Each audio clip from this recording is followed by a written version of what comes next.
We have done it. We are down to the final four, and Novak Djokovic beats Sasha Zverev at 38 years old. He's still got it. And he says, not so fast, Sasha. Sorry that your dream won't come true. So he stops him, and he will play Yannick Sinner next. What is the likelihood of a win there? We're going to break down that match. We're going to break down the head-to-head, the current status, and we're going to talk about Lorenzo Musetti versus Carlos Alcaraz again. Probably the two best players on clay in 2025 on the bottom half. So we have amazing semifinal matchups. We're going to break those down as well as Sabalenka, Swiatek, and Boisson versus Gauff on the women's. Amazing tennis to be had all around, and we're going to break it all down. This is The Slice presented by Betway. Let's get into it.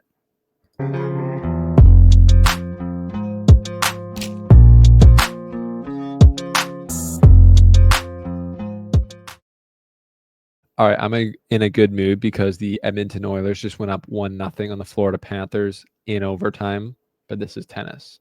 So welcome to the show. If you're new here, please subscribe for our continuing coverage of the French Open 2025, supported by Betway. If you're going to bet the responsible way, you should use Betway because they have an amazing platform, and they have, an app that is easy to use, and we put special content directly onto their platform. And if we're going to look at the odds in the semifinals here, we should definitely do that. They've got Yannick Sinner as the minus 450 favorite to beat Novak Djokovic at plus 325 as the underdog. So that's pretty big, actually. Pretty big odds there. And then for Carlos Alcaraz, they got him to win at minus 650, plus 450 for Lorenzo Musetti. So honestly, on Betway, the matches aren't that close on the odds lines, but I wouldn't be that sure. But I would be sure if you're going to use anyone, you'd use Betway. And if you're going to get a new tennis bag, now's the time to do it. Go Sport, the best tennis bags in the game, are offering you 10% using our code below, only till the end of the tournament. They are the best tennis bags in the game, made of durable materials. They're sleek, black design. They look like they're designed for you, and it's all customizable storage. So check out the links below to support our sponsors for supporting us. So Novak Djokovic, just the man will not fade away. He had the worst start to a tennis season he's probably ever had, and we're like, okay, is he done? What are we going to see from him? But he comes to Geneva, wins the tournament, comes to Paris, sees his colleague Rafa's retirement ceremony, and maybe gets stimulated, maybe gets inspired to play the way he played against Zverev. Now, I didn't watch all this match. I wasn't able to, but I didn't have to, because my prediction that Djokovic would win, I think, proved true in the fourth set when Djokovic was trying to close it out, because you saw there was the multiple match points saved by Zverev.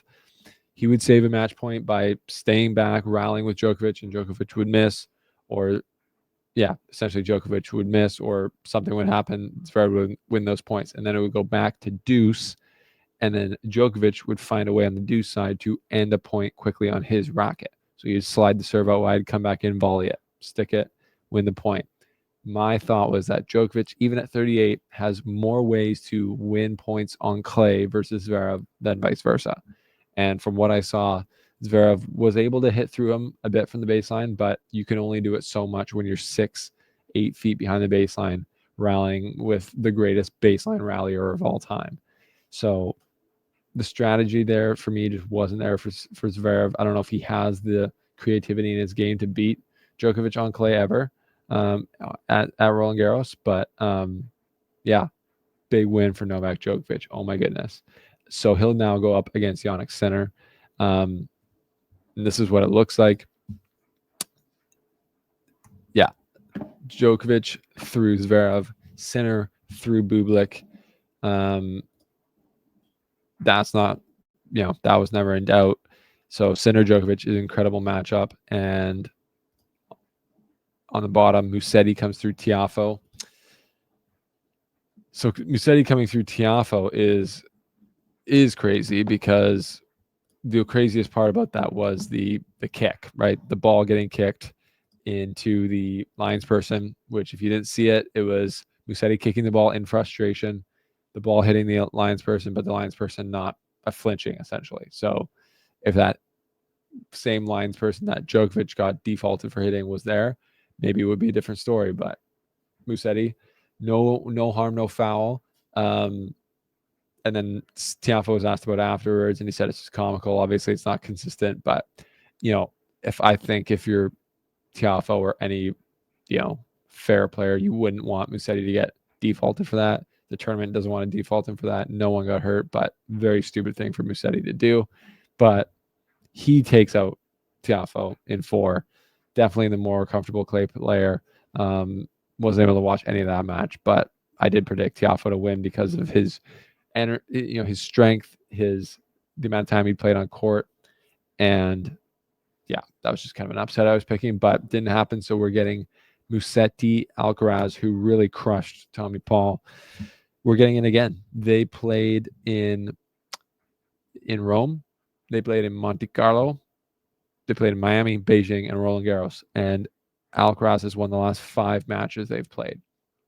So obviously the hill for Musetti to climb is large. But like I said earlier, they've been the 2 best clay court players in 2025 so far. That final, so they played in the final of Monte Carlo, the semifinal of Rome, and Musetti also made the semifinals, I believe, in Madrid. So yeah, unreal season for him. But Carlos Alcaraz is the ultimate test on clay right now, and over 5 sets, I just don't. I don't see Musetti playing at the level that he needs to for that long, and for Alcaraz dipping his level for long enough to win. But it can happen, of course, because Musetti's a baller, and he's got the strength, he's got the game to beat Alcaraz, I do believe, but he's going to need help from Alcaraz in big moments in sets to lose him. He's going to have to outplay him for 1 set, which he could do. The problem is on the clay, like Alcaraz can drop serve and he can get it right back. He can move better than you. He's more physical than Musetti. So it's going to be hard. And Alcaraz is just now at these later stages of the majors. Alcaraz has just been there and won way more times, way more confident.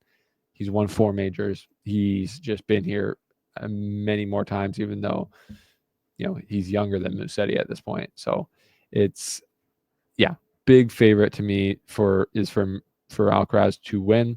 But this is why you play the game. It's a semifinal. It's a great semifinal, with the 2 most deserving players in the bottom half there to be there. So we'll see. But yeah, my prediction for that is definitely Alcaraz in 3 or 4. I think he's just got too much sauce, and I don't think that's controversial. But now we move to the matchup between Sinner and Djokovic. Betway was not giving Djokovic too much likelihood there to win, were they? And it feels weird to do that when he's won 24 majors. But it is theoretically unproven that Sinner can do that at Roland Garros. He's never won this tournament. He lost last year in the semifinals to Carlos Alcaraz. He's never made the final. So it will be uncharted territory for Jannik Sinner. It's not uncharted territory for Novak Djokovic. But Novak Djokovic has played 12 hours and 42 minutes of tennis in the last week and a half, and Jannik Sinner has only played 9 hours and 35 minutes. So Djokovic has been on court for 3 hours more time. That's a long match, really. And he won Geneva the week before, playing 4 matches, where Sinner was kicking his feet up after 3 months off. So from that perspective, the youth advantage, Sinner, the physicality in this tournament advantage, Sinner, and just the game in general advantage, Sinner, because he's had, obviously, outside of his suspension, he's been a much been playing in general at a much higher level. He's also won their last 3 matches. So they played in the final of Shanghai, Sinner won it. They played last year in 2024. They played in the semifinal of the Australian Open. Obviously, Sinner won it. And they also played in the Davis Cup semifinal the year before that, and he won it. So the last time Djokovic beat Sinner was in 2023, and Sinner's definitely a different player now. But I think the key is that Sinner has beaten Djokovic at a major.